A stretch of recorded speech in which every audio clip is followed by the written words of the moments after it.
Can you tell me whether you had your heart broken last night quietly by your soccer team? Messi is not playing. When he does not play, they lose 4-1. Yeah, they'd actually played some pretty compelling attacking soccer without Messi early on in his injury, but they've failed to win their last 4 matches, even losing the U.S. Open Cup, the oldest trophy in America. And now they are in a real bad way in terms of the playoffs. They need help. They went into a sold-out Soldier Field. It was a really cool atmosphere, and Chicago Fire got to play against Inter Miami without the player that sold the building out. What does that mean, sold-out Soldier Field? Like, what is the capacity that they do for soccer? They don't do football capacity for soccer? They do. Yeah. I did not know that. It was a sold-out Soldier Field. And Chicago, which was dead on the vine, they had like 2 points in several matches. They got lucky and had a red card in their previous match, and now they had all this life breathed into them, and they had this crazy atmosphere yesterday. The game was actually 1-1 at a point with Miami bossing the game, and they missed 2 golden opportunities. And after that, a terrible turnover, and the game gets out of hand with Inter Miami chasing the game. But I really want to talk about, and I saw Deadspin tried to write a think piece, or whatever think pieces are for Deadspin these days. And they called to attention, what is MLS doing with this injury? Because it's putting teams in terrible situations because they've sold out these buildings. Chicago Fire had to put out a statement in advance of the game. We don't know if Messi is playing, but because you're coming out, we'll give you $250 discounts on season tickets. You have all these advanced tickets being sold, and secondary market went crazy when Messi was announced. And MLS has historically been really good with detailing injuries. Really good. Amongst the best in the sport of soccer. But with Messi, there is all sorts of ambiguity.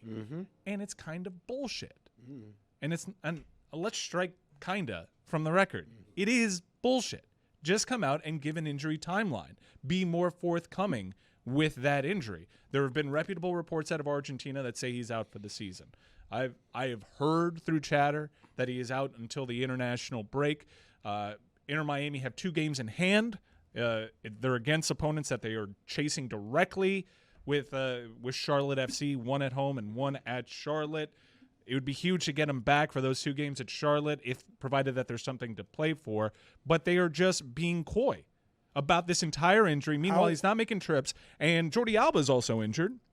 And when asked about Jordi Alba, Tata Martino says his injury is a little longer than Lionel Messi's, which is like the most ambiguous injury we've ever seen in the sport. Mike, the part that floored me, because I was asking you about the capacity for Soldier Field. I don't believe an MLS game without Messi would fill Soldier Field. I was under the impression everyone knew that Messi was out, and there wasn't the expectation of going to the stadium, paying whatever those tickets are. And we can have a whole separate conversation for a long time about the gouging that goes on when all of a sudden you get a Messi, and now you want to raise all of the money around this because you want to capitalize in a capitalistic place off of this guy.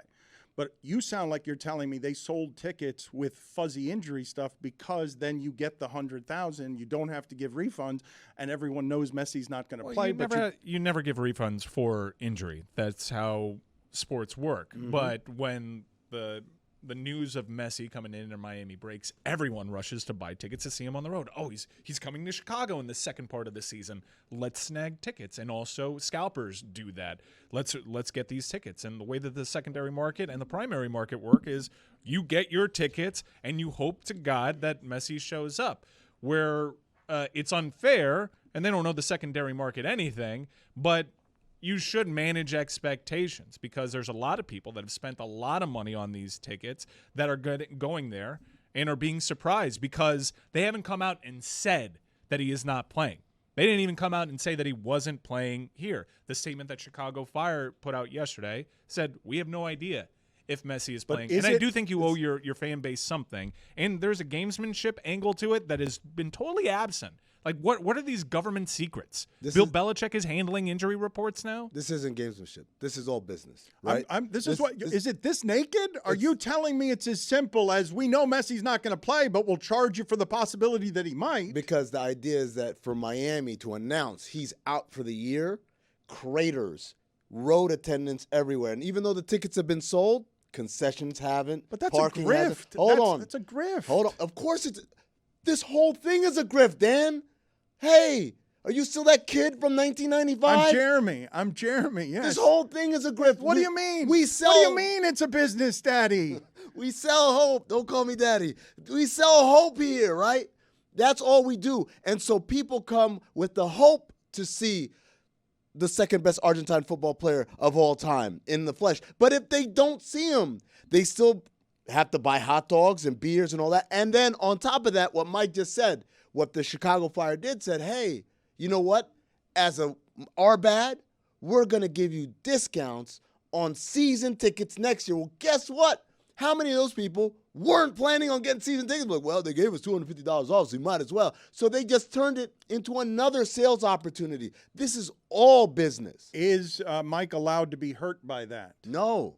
This is you growing up. Grow up, Mike. It's not a little friendly MLS anymore. We're running out of time, but I do think we should get into it maybe tomorrow about Inter Miami's season ticket predicament, because that's been well documented. For this, I understand it, and it's a kind of BS that I'd expect out of maybe the NFL.